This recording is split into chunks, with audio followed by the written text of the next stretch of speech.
Glad you found this video. I appreciate it if you watch it all the way through. Give me a thumbs up, subscribe to the channel, give me that like.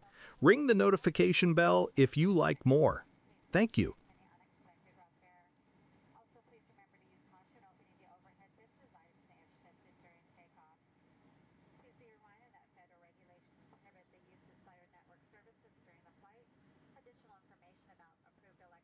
When you first fly into Portland, Oregon, you don't think about dust or cattle trails or the long echo of wagon wheels on empty land.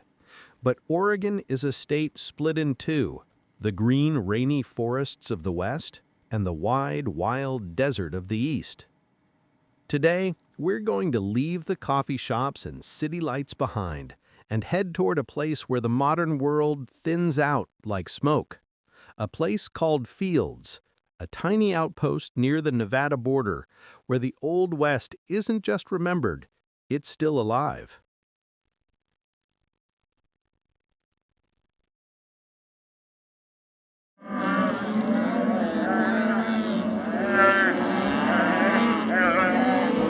Oh, that was good.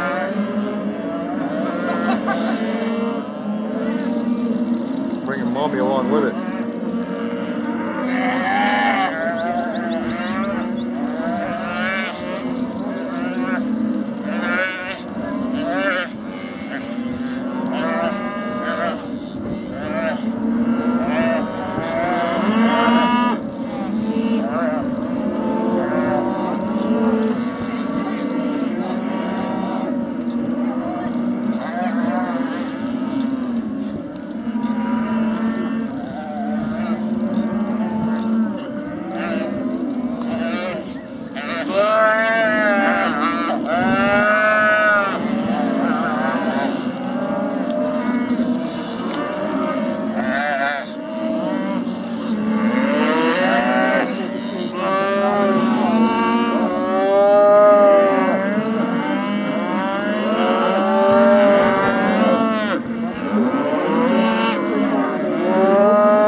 From here, it's another 90 miles south to Fields.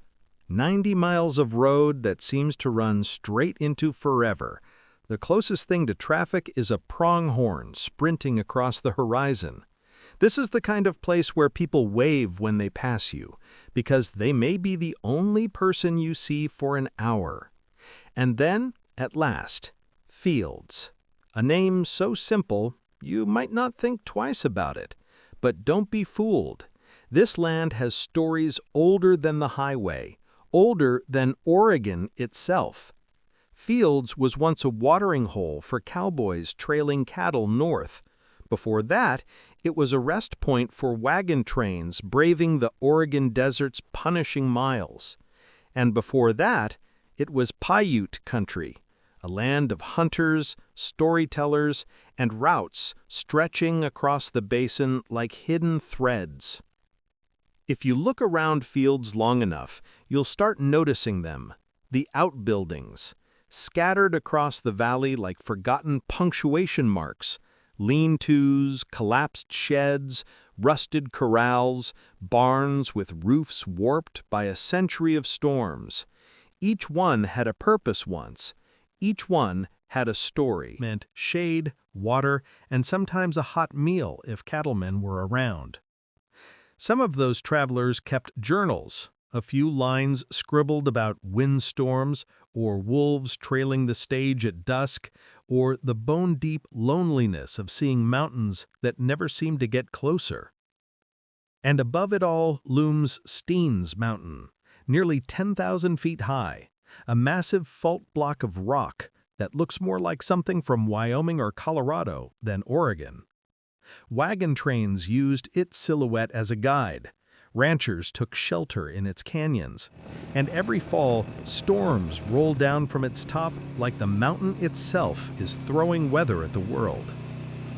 By the late 1800s, this whole region was cattle country.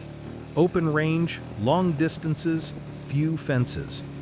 Cowboys slept under the stars, fought off rustlers, and pushed herds across the desert to rail towns hundreds of miles away. Fields became a hub, small, dusty, but essential. A place to water stock, trade supplies, grab a hot drink or something stronger, and hear news from far beyond the valley. Some nights, so the stories go, the dance hall lit up with lanterns and fiddle music. Other nights, gunfire settled arguments quicker than words.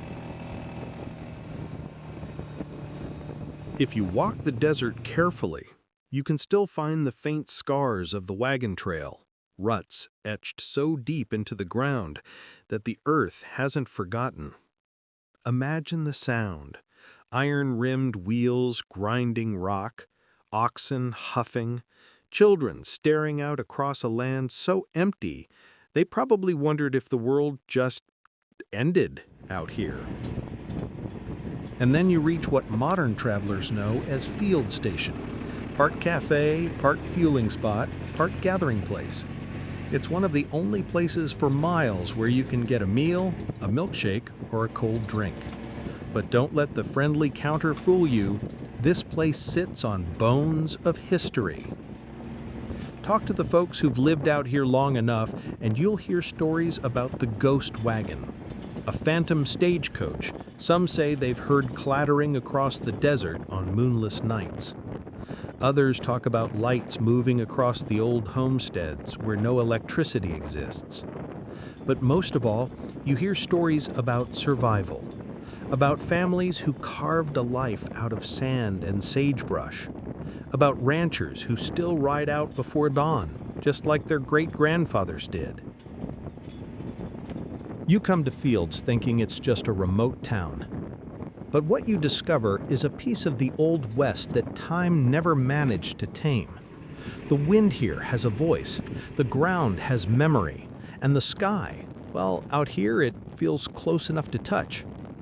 So if you ever find yourself flying into Portland, bored of the traffic and the rush, remember that Oregon has another world waiting for you. A world of dust, stories, silence, and desert roads that stretch farther than your worries. Fields isn't just a place on the map.